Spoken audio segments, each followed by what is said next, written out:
Amis de la poésie, de la vitesse et de la mauvaise foi, bonsoir.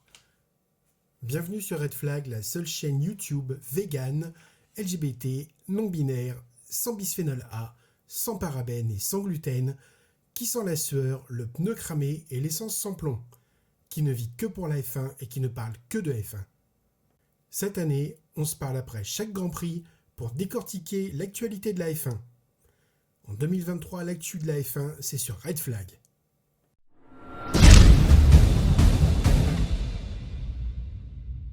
On subodorait une domination des Autrichiens vendeurs de boissons énergisantes en canettes et on n'a pas été déçus.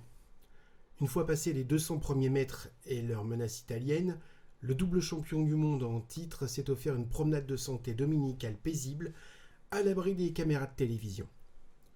Il aurait pu s'endormir, heureusement qu'à 16h il y a les grosses têtes de Laurent Ruquier sur RTL.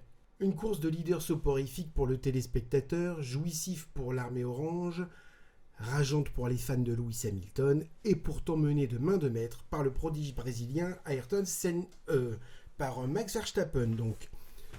Une course pas si facile qu'il y paraît, car dans ces cas-là, on écoute le moindre bruit de sa monoplace, à l'affût d'une éventuelle défaillance mécanique. Mais bon, Max ne pilote pas une Ferrari, donc ça a été. Un leader facile qui doit gérer son avance, ses pneus, ses freins, sa conso, éviter la déconcentration. L'envie de pisser, c'est pas si simple qu'on croit. Un pescar et c'est la course qui repart de zéro. Mais Latifi n'étant plus là, Bert Melander est en chômage technique. On ne parlera jamais assez de la difficulté de piloter pendant 300 km avec un coude par la portière et la main sur l'autoradio. Le risque de déclenchement d'une crampe ou d'une tendinite est bien réel.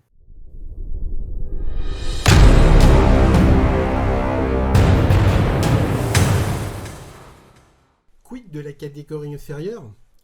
Pour le moins animé, grâce aux efforts des jeunes et des moins jeunes. Ainsi donc, honneur aux anciens.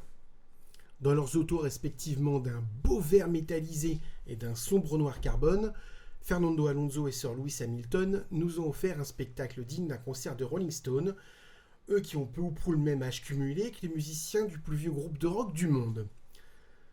27 titres mondiaux, 412 victoires, 387 pole positions, 2536 grands prix et 12 millions de kilomètres en course dans la même image, à quelques centimètres à peine durant quelques tours.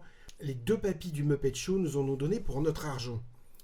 Une maîtrise de la machine à 300 km/h réellement impressionnante, compte tenu de rien, c'était de toute beauté, point.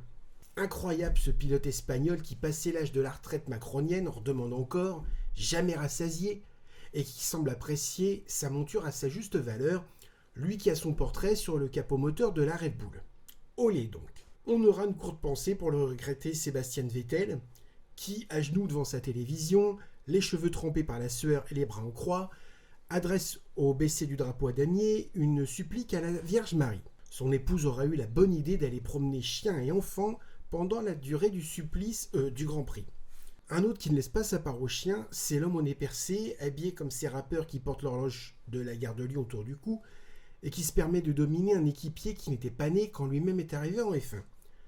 Que la voiture fonctionne ou pas, c'est clair que Lewis Hamilton n'en lâchera jamais une miette. Il aura cependant dû abdiquer face à un autre Espagnol combatif, le chevelu Carlos Sainz, certes moins brillant que son coéquipier monégasque, et néanmoins P4 au final grâce à une savante gestion des pneus usés jusqu'à la toile. Charles Leclerc donc qui semble tour à tour déprimé et résigné sur les images, au bord des larmes lors des interviews d'après-course, alors que Max Verstappen, sur la vidéo de présentation de la Formule 1, le regard ténébreux semble nous dire « Je suis James Bond et je vais tous vous buter ». Et oui, il les a tous butés. Une sorte de tonton flingueur parfum taurine. Dorénavant, le reste du plateau, c'est qui c'est Raoul.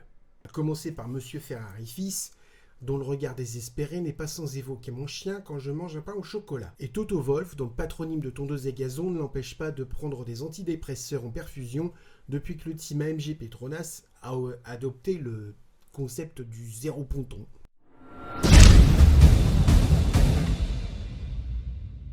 Mais on n'a finalement pas trop vu Max pendant sa promenade. Ce qu'on a vu en revanche, c'est la remontée de Pierre Gasly, qui voit la vie en rose depuis qu'il est remonté de P20 à P9, déchaîné en sentant l'odeur du mulet finlandais, mais prenant toutefois le temps de faire une pause pipi dans le stand d'Esteban Ocon. Lequel Ocon a vécu une course pour le moins pénible, puisqu'il cumule 20 minutes de pénalité en 1 heure de course, pour des infractions qu'il ne comprend pas, additionnées à des pénalités pour pénalités mal réalisées. Dommage pour un pilote à la fois si souriant et si rapide. Non, il n'y a pas de vanne. On a également vu Logan Sargent, le Wolverine du paddock, frôler les points pour son premier Grand Prix dans une Williams. À une courte distance de son coéquipier, le blond et brillant Albon, ce qui promet pour la suite. Ce qui promet pas en revanche, et ce qu'on n'aime pas voir, c'est la papagaille dans le stand McLaren. Alors que Piastri ne soit pas encore à son top, ça se conçoit. Mais que Lando Norris termine un Grand Prix de 300 bornes à 700 km du vainqueur, ça m'interpelle. Car McLaren et Lando Norris, je les aime, et ça doit fonctionner. Si l'écurie de Woking ne redresse pas la barre, je vois bien Lando accepter une offre mirobolante d'Auto Union dans les mois à venir. Que dire de Sergio El Mariachi Perez, excellent second ? Qui est un pilote brillant, talentueux, qui sait aller vite et loin avec ses pneus, en plus d'être un garçon sympathique. Mais qu'être le coéquipier de Max Verstappen, c'est vraiment un boulot de merde. Et coéquipier de Yuki Tsunoda, ce nain jaune qui double 2 voitures en 2 virages. Nick De Vries, le plus vieux rookie du monde, peut attester que le japonais est à point et que lui, le batave, a du sushi à se faire. Et si le pilote du jour est Fernando Alonso, on notera la motivation et le courage de Lance Stroll, qui, bien que blessé à la main, a tenu à effectuer les 300 bornes du Grand Prix avec des vis dans la main droite, ce qui doit quand même pas aider.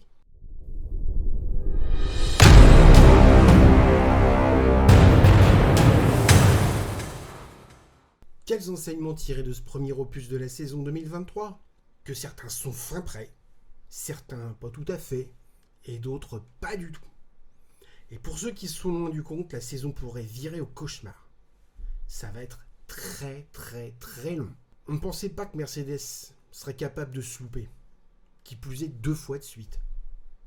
Mais il semblerait que le budget cap ait fait tomber un poids de 16 tonnes sur Brackley, tant l'écurie gris métallisée était habituée à triompher grâce à un budget pharaonique. Bon, à Maranello, on comprend mieux, vu qu'on était habitué à se planter avec un budget pharaonique. Pendant ce temps-là, à Milton Keynes, on a la vessie vide, tant on a pissé dans le paddock pour délimiter son territoire. Et si le message n'est pas passé, on est prêt à remettre ça la prochaine fois.